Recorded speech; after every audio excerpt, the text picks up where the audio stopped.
നമുക്കൊപ്പം രാഹുൽ ഈശ്വർ കൂടി ചേരുന്നുണ്ട്. രാഹുൽ ഈശ്വർ, നമസ്കാരം രാഹുൽ ഈശ്വർ. ആദ്യ ചോദ്യം, ഈ ഉണ്ണികൃഷ്ണൻ പോറ്റിയെ ശബരിമലയിലെ കീഴ്ശാന്തിയായി നിയമിക്കുന്നതിനും കീഴ്ശാന്തി ആയതിനു ശേഷം 2007 പുറത്തു വന്നിരിക്കുന്ന ചിത്രമുണ്ട്, നമ്മളത് ഇപ്പോൾ കാണിക്കാം. ഈ ഉണ്ണികൃഷ്ണൻ പോറ്റിയും രാജീവ് കണ്ഠരും കൂടി ഒരുമിച്ച് സന്നിധാനത്ത് നിൽക്കുന്ന ദൃശ്യങ്ങളുണ്ട്. വീട്ടിൽ അദ്ദേഹത്തിന്റെ വിവാഹ ചടങ്ങിൽ പങ്കെടുക്കുന്നതുണ്ട്. റോദ്ധം ജ്വല്ലറിയിൽ മഹേഷ് കണ്ഠർ ഉണ്ണികൃഷ്ണൻ പോറ്റിയുടെ ക്ഷണം സ്വീകരിച്ചു പോയി പൂജ നടത്തിയതിന് തെളിവുകളുണ്ട്. പലയിടങ്ങളിലും ഉണ്ണികൃഷ്ണൻ പോറ്റിയുടെ സ്പോൺസർഷിപ്പിലുള്ള പൂജകളിൽ പങ്കെടുത്തിട്ടുണ്ടെന്നൊക്കെ പറയുന്നു. ഈ ഉണ്ണികൃഷ്ണൻ പോറ്റി ആരായിരുന്നു എന്നാണ് രാഹുൽ ഈശ്വർ മനസ്സിലാക്കിയത്? അങ്ങനെ എന്തെങ്കിലും രാജീവ് കണ്ഠർ എപ്പോഴെങ്കിലും പറഞ്ഞിരുന്നോ? എന്തായിരുന്നു ഉണ്ണികൃഷ്ണൻ പോറ്റിയുടെ യോഗ്യത? എന്ത് വിശ്വാസത്തിലാണ് രാജീവ് കണ്ഠർ ഉണ്ണികൃഷ്ണൻ പോറ്റിയെ സന്നിധാനത്തേക്ക് അടുപ്പിച്ചത്? 3 കാര്യങ്ങൾ. ഒന്ന്, ആദ്യമായി തന്നെ കണ്ഠർ രാജീവൻ എൻ്റെ ബന്ധു ആയതുകൊണ്ടല്ല, അദ്ദേഹത്തെ പരിചയമുള്ളത് കൊണ്ടല്ല, ഒരു അയ്യപ്പ വിശ്വാസിയായിട്ട് നിന്നുള്ള ഒരു നിലപാട് മാത്രമാണ് ഈ കാര്യത്തിലുള്ളത്. നാളെ ബഹുമാനപ്പെട്ട ഹൈക്കോടതിയുടെ ജസ്റ്റിസ് രാജാ വിജയരാഘവന്റെ, ജസ്റ്റിസ് ജയകുമാർ സാറിന്റെ ബെഞ്ച് തന്ത്രിക്കെതിരെ നിലപാടെടുക്കുകയാണെങ്കിലോ ഒബ്സർവേഷൻസ് പറയുകയാണെങ്കിലോ തന്ത്രിയെ തള്ളിപ്പറയാൻ യാതൊരു മടിയും യാതൊരു സങ്കോചവും ഉണ്ടാവില്ല. രണ്ടാമത്തെ കാര്യം, കീഴ്ശാന്തിയായിട്ടല്ല, അവിടെ പരികർമ്മിയായിട്ടും അല്ലെങ്കിൽ കീഴ്ശാന്തിയുടെ സഹായമായിട്ടാണ് ആദ്യം വന്നത്. 2007 ജലഹള്ളിയിൽ നിന്നാണ്, അല്ലെങ്കിൽ ബാംഗ്ലൂരിലെ ജലഹള്ളി അമ്പലത്തിൽ നിന്നാണ് വന്നതെന്നാണ് ലഭ്യമായ വിവരമുള്ളത്. ഉണ്ണികൃഷ്ണൻ പോറ്റിയെ പരിചയമുള്ളത് ഒരു ക്രിമിനൽ കുറ്റമല്ല. പകരം ഉണ്ണികൃഷ്ണൻ പോറ്റി 2019 ജൂലൈ 19-നും 20-നും അടക്കം അവിടെ നിന്ന് സ്വർണം എടുത്തുകൊണ്ട് പോയി അതിൽ നിന്ന് അടിച്ചു മാറ്റിയതാണ് ആരോപണത്തിന്റെ അടിസ്ഥാനം. അതിൽ തന്ത്രിക്ക് എന്തെങ്കിലും ഉത്തരവാദിത്വം ഉണ്ടോ? 3 കാര്യങ്ങൾ സൂചിപ്പിക്കാം. 9 ഇടക്കാല വിധിന്യായങ്ങളുണ്ട് ഹൈക്കോടതിയുടെ. ഒന്നിൽ പോലും തന്ത്രിക്കെതിരെ നെഗറ്റീവ് പരാമർശമില്ല. 2 അഡ്മിനിസ്ട്രേറ്റീവും ആചാരപരമായ കാര്യങ്ങളാണ് എപ്പോഴും ഒരു അമ്പലത്തിലുള്ളത്. അങ്ങേക്ക് അറിയുന്നത് പോലെ അഡ്മിനിസ്ട്രേറ്റീവ് കാര്യങ്ങളുടെ പരമാധികാരി ദേവസ്വം ബോർഡും ആചാരപരമായ കാര്യങ്ങളുടെ പരമാധികാരി തന്ത്രിയുമാണ്. യഥാർത്ഥത്തിൽ അഡ്മിനിസ്ട്രേറ്റീവ് വീഴ്ചയ്ക്കാണ് ആചാര കാര്യങ്ങളിൽ അധികാരമുള്ള തന്ത്രിയെ അറസ്റ്റ് ചെയ്തത്. യഥാർത്ഥത്തിൽ റിമാൻഡ് റിപ്പോർട്ട് വൈരുദ്ധ്യവും ദുർബലവുമല്ലേ? തന്ത്രി ദേവന്റെ അനുമതി ചോദിച്ചില്ല, ആചാര കാര്യങ്ങൾ ലംഘിച്ചു എന്നൊക്കെ പറഞ്ഞ് തന്ത്രിയെ അറസ്റ്റ് ചെയ്യുന്നത് ഫ്ലിംസി ആൻഡ് ഫ്രിവലസ് ഗ്രൗണ്ട് അല്ലേ? യഥാർത്ഥത്തിൽ ശ്രീ അരുണും ശ്രീ ശ്രുതിജിയും അടക്കമുള്ള അവിടുത്തെ ആൾക്കാരൊന്നും, അല്ലെങ്കിൽ ആൻഡോസാറും അടക്കം ഞെട്ടിക്കാണില്ലേ യഥാർത്ഥത്തിൽ ഇതാണോ തന്ത്രിക്കെതിരെയുള്ള ആരോപണമെന്നും? അല്ലെങ്കിൽ യഥാർത്ഥത്തിൽ സംഭവിച്ചത് എന്താ? സാമ്പത്തികമായ എന്തെങ്കിലും തന്ത്രി ലാഭം ഉണ്ടാക്കിയെന്നില്ല, ഏതെങ്കിലും മെറ്റീരിയൽ എവിഡൻസ് തന്ത്രിക്കെതിരെ ഇല്ല. ദേവന്റെ അനുജ്ഞ അഥവാ ദേവന്റെ അനുമതി വാങ്ങുന്നത് അല്ലെങ്കിൽ ആചാര കാര്യങ്ങളിൽ വീഴ്ചയുണ്ടെന്ന് പറയുന്നത് യഥാർത്ഥത്തിൽ എന്താ പറയുന്നത്, ഫ്ലിംസി ആയ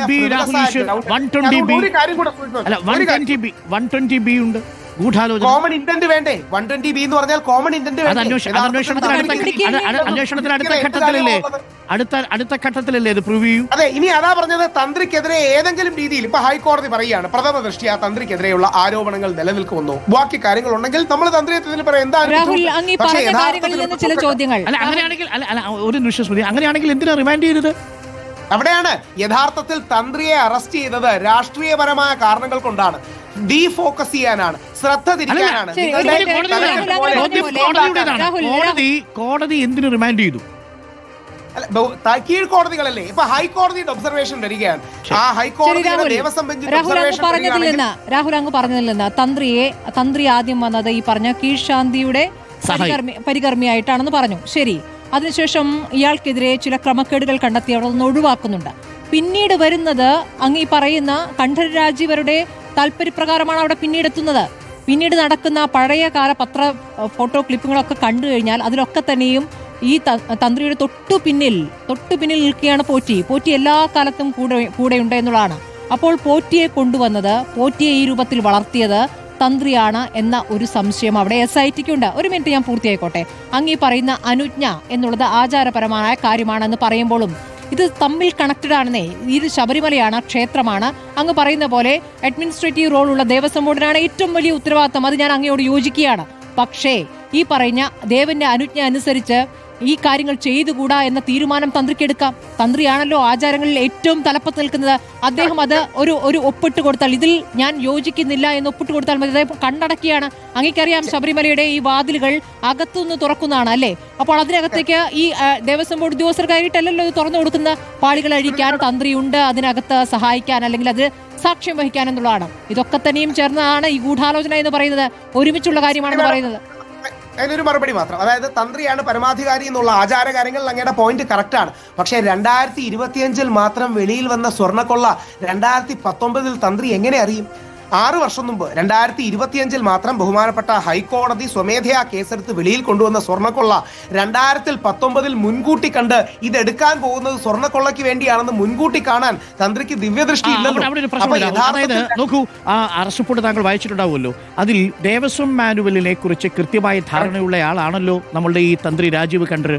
ആ രാജീവ് ഖണ്ഡർക്ക് അവിടെ വെച്ചു തന്നെ സ്വർണ്ണപ്പാളികൾ പൂശണം, അവിടെ വെച്ചു തന്നെ ഇതിന്റെ അറ്റകുറ്റപ്പണികൾ നടത്തണം എന്നതറിയാം. അത് ഇളക്കിക്കൊണ്ടു പോകുമ്പോഴും തിരിച്ചു കൊണ്ടുവരുമ്പോഴും രാജീവ് ഖണ്ഡറുടെ സാന്നിധ്യം അവിടെയുണ്ട്. അപ്പോൾ ദേവസ്വം മാനുവൽ ലംഘിച്ചു എന്നത് രാജീവ് ഖണ്ഡർക്ക് അറിയാമായിരുന്നോ ഇല്ലയോ?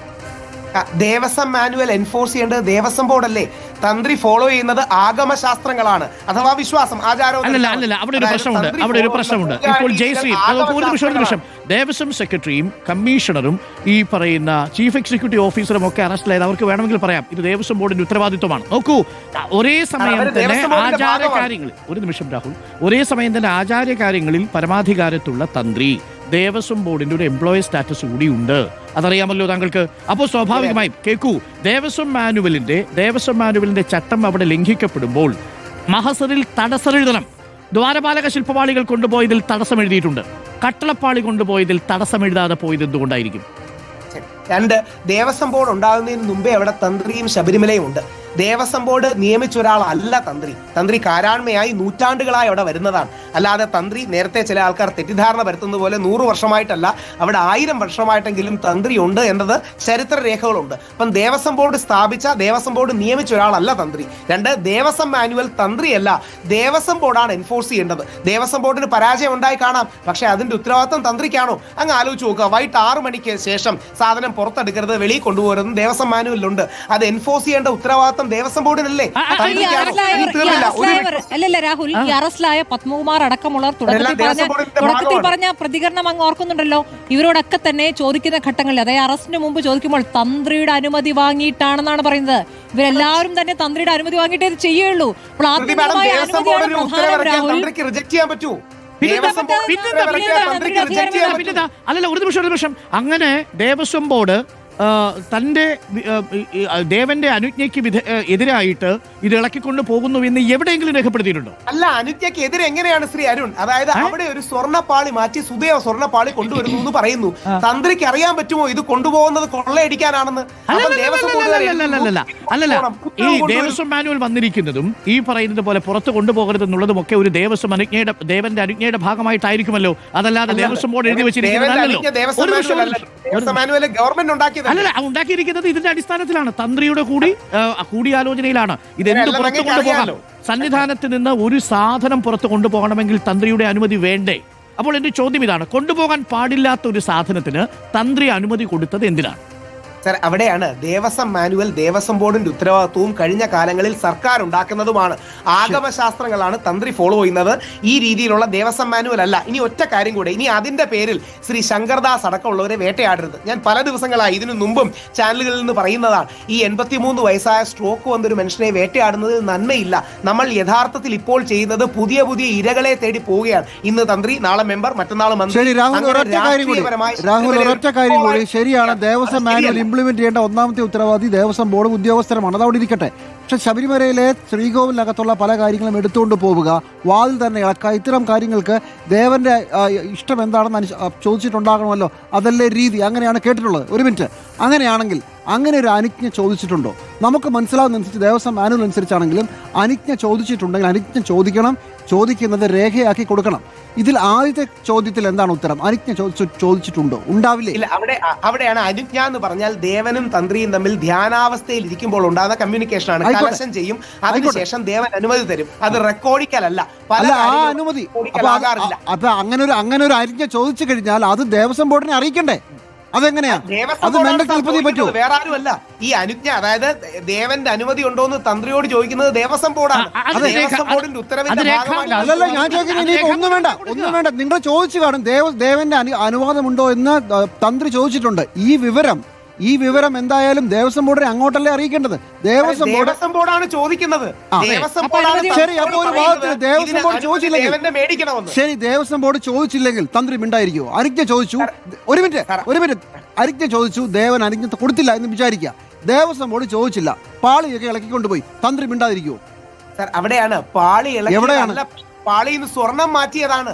പാളി ഇളക്കുക എന്ന് പറയുന്ന ഒരു അഡ്മിനിസ്ട്രേറ്റീവ് കാര്യത്തിലല്ല പ്രശ്നം. പാളി മാത്രമല്ല, എല്ലാ കാര്യങ്ങളും 39 ദിവസം മാറ്റിയ ആ ഗ്യാപ്പിൽ സ്വർണം അടിച്ചു മാറ്റി സ്വർണം അടിച്ചു മാറ്റുന്നതിനെ കുറിച്ചല്ല രാഹുൽ എന്റെ ചോദ്യം. എന്റെ ചോദ്യം ദേവന്റെ അനുജ്ഞ ചോദിച്ച ശേഷം ദേവന്റെ അനുജ്ഞ ചോദിച്ച ശേഷം ദേവന്റെ അനുജ്ഞ എതിരാണെന്ന് വിചാരിക്കുക, ആണെന്നോ അല്ലെന്നോ വിചാരിക്കുക. ദേവസ്വം ബോർഡ് ഇളക്കിക്കൊണ്ടുപോയി. ദേവന്റെ ആജ്ഞ എതിരാണെങ്കിൽ തന്ത്രി മിണ്ടായിരിക്കുമോ? സിംബോളിക്കും സ്പിരിച്വലുമാണ്. അയ്യപ്പൻ തരുന്നു എന്ന പ്രിസംഷനിലാണ് അത് ചോദിക്കുന്നത്. അയ്യപ്പൻ അവിടെ താൻ അനുമതി കൊടുക്കുന്നില്ല എന്ന് പറയുന്നില്ല. അത് സിംബോളിക്കും സ്പിരിച്വലും കൾച്ചറലുമാണ്. അതായത് തന്ത്രി പ്രാർത്ഥനയിൽ ഇരുന്ന് കലശവും മറ്റും ചെയ്ത് അയ്യപ്പനോട് അനുമതി ചോദിക്കുമ്പോൾ അയ്യപ്പൻ അനുമതി കൊടുക്കില്ല എന്നൊരു പ്രിസംഷൻ ഇല്ല. അതൊരു സിംബോളിക്കും കൾച്ചറുമായ ജെസ്റ്ററാണ്. രാഹുൽ എനിക്ക് സ്ട്രെയിറ്റ് ആയിട്ടൊരു ചോദ്യമുള്ളൂ. അതായത് ഈ പാളികൾ ഇളക്കിക്കൊണ്ടുപോയി, അത് രാജീവ് ഖണ്ഡ്രെ അറിഞ്ഞു. പാളികൾ പുറത്തു കൊണ്ടുപോയതിനു ശേഷം അത് സ്മാർട്ട് ക്രിയേഷൻസിൽ നിന്ന് സ്വർണം പൂശി തിരികെ സന്നിധാനത്തെത്തിച്ചു. അത് ഫിറ്റ് ചെയ്യുന്നതും രാജീവ് ഖണ്ഡ്രയുടെ അറിവോടുകൂടിയാണ്. അത് ചെയ്യുന്ന സമയത്ത് ദേവസ്വം മാനുവലിന്റെ ഗുരുതരമായ ചട്ടലംഘനം ദേവസ്വം ബോർഡ് അധികൃതർ നടത്തി. ഈ വിവരം രാജീവ് ഖണ്ഡ്രയ്ക്ക് അറിയാമായിരുന്നോ ഇല്ലയോ? ഞാൻ ചോദിച്ചോട്ടെ, എങ്ങനെയാണ് രാജീവ് ഖണ്ഡ്രയ്ക്ക് അറിയുന്നത്? ദേവസ്വം മാനുവൽ അനുസരിച്ച് പ്രവർത്തിക്കേണ്ടത് ദേവസ്വം ബോർഡല്ലേ, തന്ത്രിയാണോ? തന്ത്രി ദേവസ്വം മാനുവലിന്റെ ഉത്തരവാദിയാണോ? ദേവസ്വം ബോർഡല്ലേ നേരത്തെ അറസ്റ്റ് ചെയ്തവരെല്ലാം ദേവസ്വം മാനുവലുമായി ബന്ധപ്പെട്ട് പ്രവർത്തിക്കേണ്ടവരല്ലേ? തന്ത്രി എങ്ങനെയാണോ? യെസ്, അതാണ് അത് താങ്കൾ പറഞ്ഞത് വളരെ കറക്റ്റാണ്. പക്ഷേ രാജീവ് ഖണ്ഡ്രെ നമുക്ക് തന്നിരിക്കുന്ന പ്രതികരണത്തിൽ പറയുന്നത് ദേവസ്വം മാനുവൽ ലംഘിച്ച് ഇത് പുറത്തു കൊണ്ടുപോകാൻ പാടില്ലായിരുന്നു എന്നാണ്. ഇതറിയാമായിരുന്നു എന്നുള്ളതിന് റിപ്പോർട്ട് പ്രതികരണം കൊടുത്തിട്ടുണ്ട്. ദേവസ്വം ബോർഡല്ലേ ചെയ്യേണ്ടത്? അല്ലല്ല, രാജീവ് ഖണ്ഡ്രെ അരുൺ നിഷ്പക്ഷമായി ഒന്ന് ആലോചിക്കൂ. നമ്മുടെ മുൻപിലുള്ള എങ്ങനെ തന്ത്രി മുൻകൂട്ടി അറിയും? സ്വർണ്ണക്കൊള്ളയിലേക്കേ വരുന്നില്ല. ഞാൻ സ്വർണ്ണക്കൊള്ളയിൽ രാജീവ് ഖണ്ഡ്രയ്ക്ക് പങ്കുണ്ടെന്നൊരു വാദം ഇപ്പോൾ ഉന്നയിക്കുന്നില്ല, ബാക്കിയുള്ള പ്രതികൾക്കും ഞാൻ ഉന്നയിക്കുന്നില്ല, രണ്ടുപേരുടെ കാര്യം ഒഴിച്ച്. പക്ഷേ ഈ സ്വർണ്ണപ്പാളികൾ തിരികെ അവിടെ കൊണ്ടുവരുമ്പോൾ അത് ചട്ടം ലംഘിച്ചാണ് കൊണ്ടുപോയതെന്നും ചട്ടം ലംഘിച്ചാണ് അവിടെ കൊണ്ടുവന്നതെന്നും രാജീവ് ഖണ്ഡ്രയ്ക്ക് അറിയാമായിരിക്കെ എന്തുകൊണ്ട് മഹസറിൽ ഒരു തടസ്സം രേഖപ്പെടുത്തിയില്ല? നമ്പർ 1. നമ്പർ 2, ഒരു നിമിഷം, ദ്വാരപാലക ശില്പപാളികളുടെ കാര്യത്തിൽ ഞാൻ മനസ്സിലാക്കുന്നത് അനുജ്ഞ രേഖാമൂലം കൊടുത്തിട്ടുണ്ടെന്നുള്ളതാണ്. 2024 മഹേഷ് ഖണ്ഡ്രെ ഈ പറയുന്ന ദ്വാരപാലക ശില്പപാളികൾ കൊണ്ടുപോയപ്പോൾ 2025 അപ്പോഴും ഈ അനുജ്ഞ കൊടുത്തിട്ടുണ്ട് എന്നാണ്, രേഖാമൂലം ദേവസ്വം ബോർഡിനെ അറിയിച്ചിട്ടുണ്ട് എന്നുള്ളതാണ്. കട്ടളപ്പാളിയുടെ കാര്യത്തിൽ മാത്രം ഈ അനുജ്ഞയില്ല. അതെന്തുകൊണ്ടായിരിക്കും? ദേവസ്വം ബോർഡ് 2024 വിവാദവും മറ്റു കാര്യങ്ങളും ചോദ്യങ്ങളും ഉയർന്നതുകൊണ്ടായിരിക്കും അപ്പോൾ അങ്ങനെ സംഭവിച്ചത്. യഥാർത്ഥത്തിൽ തിരിഞ്ഞു നോക്കുമ്പോൾ ഈ പോയ തെറ്റാണ് രാഹുൽ. 2024 ഇതേ സ്ഥിതിയായിരുന്നു, ഒരു പ്രശ്നവും ഉണ്ടായിരുന്നില്ല എന്ന് മാത്രമല്ല, രാഹുലിന്റെ അറിവിലേക്കായി ഈ ദേവന്റെ ഇഷ്ടം ചോദിച്ച ശേഷം പല കാര്യങ്ങളും ശബരിമലയിൽ പറ്റില്ല എന്ന് പറഞ്ഞതിന്റെ രേഖകളുമുണ്ട്. വെറുതെ അല്ല. ഏത് കാര്യത്തിലാണെന്നും ചോദിച്ചോട്ടെ, ഏത് കാര്യത്തിലാണത്? അതാ പറഞ്ഞത്. ഇന്നേ വരെ ശബരിമല ചരിത്രത്തിൽ ഇപ്പോൾ തൊട്ടുമ്പോ മഹേഷ് ശില്പി നമ്മൾ സംസാരിച്ചപ്പോ അദ്ദേഹം പറഞ്ഞു ശബരിമലയിൽ പോലീസുകാർക്ക് ഇരിക്കാൻ വേണ്ടി ഒരു പ്രോജക്റ്റുമായി വന്നു. അപ്പോ ചെയ്യാൻ പാടില്ലാത്ത കാര്യങ്ങൾ എന്ന് പറഞ്ഞ് വ്യക്തമായി തന്ത്രിയുടെ ഭാഗത്ത് നിലപാട് വന്നു. സ്പർശിക്കരുത് പറഞ്ഞു എന്നല്ലേ, അല്ലാതെ അയ്യപ്പന്റെ ഭാഗത്തു അയ്യപ്പന്റെ ഭാഗത്ത് അനുജ്ഞയാണെന്നാണ് പറഞ്ഞത്. അനുജ്ഞ ചോദിച്ചു. ഞാൻ ഇനി ഒരു കാര്യം കൂടെ പറഞ്ഞ് അവസാനിപ്പിച്ചോട്ടെ. നമ്മൾ തിരിച്ചു പോകുമ്പോൾ യഥാർത്ഥത്തിൽ കുറ്റം കണ്ടുപിടിക്കാനായി സാങ്കേതിക കാര്യങ്ങൾ നോക്കി കാണുകയല്ലേ, മനഃപൂർവ്വം സാങ്കേതിക കാര്യങ്ങൾ നോക്കി ചെറി പിക്കിംഗ് നടത്തിയ തന്ത്രിയെ കുറ്റക്കാരനാക്കല്ലേ. ഒരു വരി പറഞ്ഞ് അവസാനിപ്പിക്കാം. യഥാർത്ഥത്തിൽ തന്ത്രിക്ക് നേരെയുള്ള ആരോപണം എന്താണ്? ദേവന്റെ അനുജ്ഞ, ആചാര കാര്യങ്ങൾ, ഇത്തരം കാര്യങ്ങൾ മനഃപൂർവ്വം അത് മറച്ചു വെച്ചത് ഈ സ്വർണ്ണക്കൊള്ളയുടെ കാളുകൾക്കൊപ്പം നിന്ന് ഈ സാധനം കടത്തുവാൻ വേണ്ടിയിട്ടാണ്. അതാണ് സ്വർണ്ണക്കൊള്ളയുണ്ടെന്ന് അറിഞ്ഞില്ലല്ലോ. അല്ല, സ്വർണ്ണക്കൊള്ള ഉണ്ടെന്ന് അറിയാമായിരുന്ന ഒരാൾ കൂടെ ആയിരുന്നു തന്ത്രി. എല്ലാവരും ചേർന്നായിരുന്നു ഈ കച്ചവടം. അതാണ് ആരോപണം. ദേവസ്വം ബോർഡിന് നഷ്ടമുണ്ടാക്കുന്ന തരത്തിലും 1ഉം 9ഉം പ്രതികൾക്ക് ലാഭമുണ്ടാക്കുന്ന തരത്തിലും ഗൂഢാലോചനയിൽ പങ്കാളിയായി എന്നതാണ് ഇതിൽ ജാമ്യം കിട്ടാതിരിക്കാനുള്ള കാര്യം. അതിനകത്ത് എന്താ രാഹുലിന്റെ അഭിപ്രായം? ഗൂഢാലോചന ഇല്ല. യഥാർത്ഥത്തിൽ തന്ത്രിയെ ഹൈക്കോടതിയുടെ ഒബ്സർവേഷൻസ് അതുവരെ നമുക്ക് രാഹുൽ ഇത്രയുള്ള പ്രശ്നം. ഹൈക്കോടതിയുടെ ഒബ്സർവേഷൻ വരുന്നത് വരെ മുൻവിധികളില്ല, കരിവാരി തേക്കണ്ട. അത്രേ കരിവാരി തേക്കരുത്, മുൻവിധി കാണിക്കരുത്. ഇതുവരെ ഉള്ളത് ഗ്രൗണ്ടുകളല്ല. രാഹുൽ കോടതി തന്ത്രിക്കെതിരെ പറയുകയാണെങ്കിൽ രാഹുൽ ആ നിലപാടെടുക്കുമെന്നല്ലേ പറഞ്ഞ നേരത്തെ? തീർച്ചയായിട്ടും ഏത് കോടതി? രാവിലെ ഒറ്റ കാര്യമുള്ളൂ. കൺസിഡർ ചെയ്യുന്ന രാവിലെ ദേവസ്വം ബെഞ്ച്, ഇത് കൺസിഡർ ചെയ്യുന്ന സ്വമേധയാ ശരി. രാവിലെ ഒറ്റ സംശയമേ ഉള്ളൂ ഈ കാര്യത്തിൽ. നമുക്കാർക്കും അറിയാമായിരുന്നില്ല, റോത്തം ജ്വല്ലറിക്കാരൻ അറിയാമായിരുന്നു, അതുപോലെ തന്നെ പോറ്റിക്ക് അറിയാമായിരുന്നു, അതുപോലെ തന്ത്രിക്കും അറിയാമായിരുന്നു 2019. അതാണ് ആരോപണം. തന്ത്രിക്ക് അറിയും, തന്ത്രിക്ക് എങ്ങനെ സ്വർണ്ണക്കൊള്ള നടന്നു എന്ന് അറിയാൻ കഴിയും. 2025-ലല്ലേ ഇത് പുറത്തു ഒബ്സർവേഷൻസിന് വെയിറ്റ് ചെയ്യുക. മനഃപൂർവ്വം ചെയ്തു ഒരുമിച്ചുള്ള കച്ചവടമായിരുന്നു കോടതിയുടെ. രാഹുൽ തന്നെ പറയുന്നുണ്ട്, അറസ്റ്റ്. രാഹുൽ തന്നെ പറയുന്നുണ്ട് തന്ത്രിയും പോറ്റിയും നല്ല ബന്ധത്തിലാണ് പോയിക്കൊണ്ടിരുന്നത്. ശബരിമലയിൽ തന്ത്രിയുള്ളതും അവിടെ കീശാന്തിയെ വർക്ക് ചെയ്ത ആളെന്നുള്ള നിലയ്ക്ക് നല്ല ബന്ധത്തിലാണ് പോയിക്കൊണ്ടിരിക്കുന്നത്. അപ്പോൾ ഇവർ തമ്മിലൊരു ഗൂഢാലോചന നടത്തി കഴിഞ്ഞാൽ ആ ഗൂഢാലോചന പുറത്തു കൊണ്ടുവരേണ്ട SIT അല്ലേ? അപ്പോൾ ആ SIT അന്വേഷണം നടത്തുന്നതിന് മുന്നേ തന്ത്രി നിഷ്കളങ്കനാണെന്ന് പറയുന്ന എന്തർത്ഥത്തിലാണ്? അങ്ങനെ പറയാൻ കഴിയുമോ? റിമാൻഡ് റിപ്പോർട്ട് ദുർബലമാണ്, വൈരുദ്ധ്യങ്ങൾ നിറഞ്ഞതാണ്. ദേവസ്വം ബോർഡിന്റെ ഉത്തരവിനെ തന്ത്രി എതിർത്തില്ല എന്നാണ് പറയുന്നത്. തന്ത്രിക്ക് അത് എതിർക്കാൻ അധികാരമില്ല. ആചാര കാര്യങ്ങൾക്ക് വേണ്ടിയാണ് തന്ത്രിയെ അറസ്റ്റ് ചെയ്തത്. ദേവന്റെ അനുമതി തുടങ്ങിയുള്ളത് ഫ്ലിംസി ആൻഡ് ഫ്രിവലസ് ഗ്രൗണ്ട്സ് ആണ്. നാളെ ഹൈക്കോടതി മാറ്റി പറഞ്ഞാൽ പറയും പോറ്റിയെ പരിചയമുള്ളതെന്നുള്ളതൊരു കുറ്റമല്ല. പോറ്റി ചെയ്ത തെറ്റിന് തന്ത്രിക്ക് നേരിട്ട് പങ്കുണ്ടെന്ന് ഇതുവരെ SIT പറഞ്ഞിട്ടില്ല. നാളെ പറയുമോന്ന് അറിയില്ല. അവിടെയാണ് ഹൈക്കോടതിയുടെ ഒബ്സർവേഷൻസ് വരുന്നത് വരെ ഒന്നാമത് എങ്ങനെയാണ് തന്ത്രിയിലേക്ക് എത്തുന്നത്? ഓരോ അറസ്റ്റും ആദ്യം അറസ്റ്റിലായവരുടെ മൊഴിയുടെ അടിസ്ഥാനത്തിലാണ്. ഇതിൽ പത്മകുമാറിന്റെ മൊഴി പ്രധാനമാണ്. ആ മൊഴികളൊക്കെ കിട്ടിയ ശേഷമായിരിക്കാം തന്ത്രിയിലേക്ക് എത്തിയത്. നമുക്ക് അങ്ങനെ പറയാൻ പറ്റും? അല്ല, അറിയില്ല. അവിടെയാണ് അവധാനത വേണം. കാര്യം തന്ത്രി അറിയില്ല എന്നുള്ള പോയിന്റ് വളരെ പ്രധാനപ്പെട്ടതാണ്. നമുക്ക് കാത്തിരിക്കാം രാഹുൽ. കോടതി വിധി വരട്ടെ, നമുക്ക് കാത്തിരിക്കാം. Thank you Rahul.